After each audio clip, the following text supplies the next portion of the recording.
অনুরাগের ছোঁয়ার রহস্য উন্মোচন পর্বে আজকে আমরা দেখতে পাই দীপার সাথে অফিসে দেখা করতে আসে এবং দীপ বলে, আমি তোমাকে যতটুকু সম্ভব ততটুকু সহযোগিতা করব জেম্মা। দীপ বলে, ওই ওষুধেই কোনো একটা প্রবলেম রয়েছে। আমি দেখেছি উর্মি ও ওষুধটা সূর্যকে জোর করে খাইয়ে দেয়। অন্যদিকে দেখা যায় সেন বাড়িতে সবাই বলে, আমরা আর দিল্লিতে থাকবো না, আমরা কলকাতায় চলে যাব। তখন ডক্টর সেন বলে ওঠে, আমি কলকাতাতে যাব না, আমি এখন দিল্লিতেই থাকবো।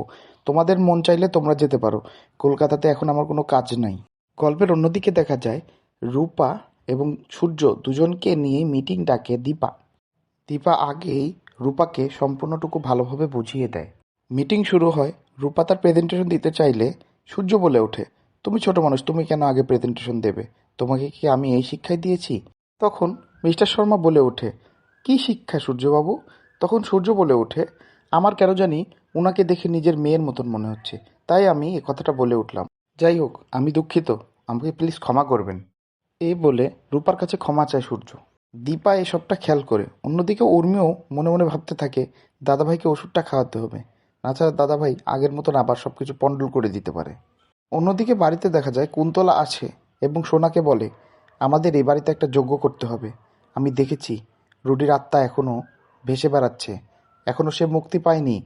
তুমি রুডির আত্মাকে যারা মেরেছে তাকে দেখেছো, এই যজ্ঞতার জন্য তোমারই করতে হবে।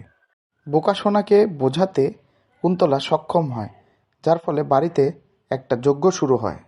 হ্যাঁ বন্ধুরা, অন্যদিকে অফিসের মিটিংয়ে দেখা যায় লাঞ্চ টাইমে উর্মি সূর্যকে খাইয়ে দিতে চায়। সূর্য তখন উর্মির উপর রেগে যায়, বলে, আমি কি ছোট মানুষ, তুমি কেন আমাকে খাইয়ে দেওয়ার কথা বলছো? আমি নিজের খাওয়ার নিজেই খেতে পারি। উনার খাওয়ার অ্যারেঞ্জমেন্ট এখানেই করা হোক, উনি এখানেই খাবে, কোনো সমস্যা নেই, আমরা সবাই একসাথে খাবো। যখন সূর্য খাওয়া শুরু করে তখন দীপা তার দিকে এক ধ্যানে তাকিয়ে থাকে।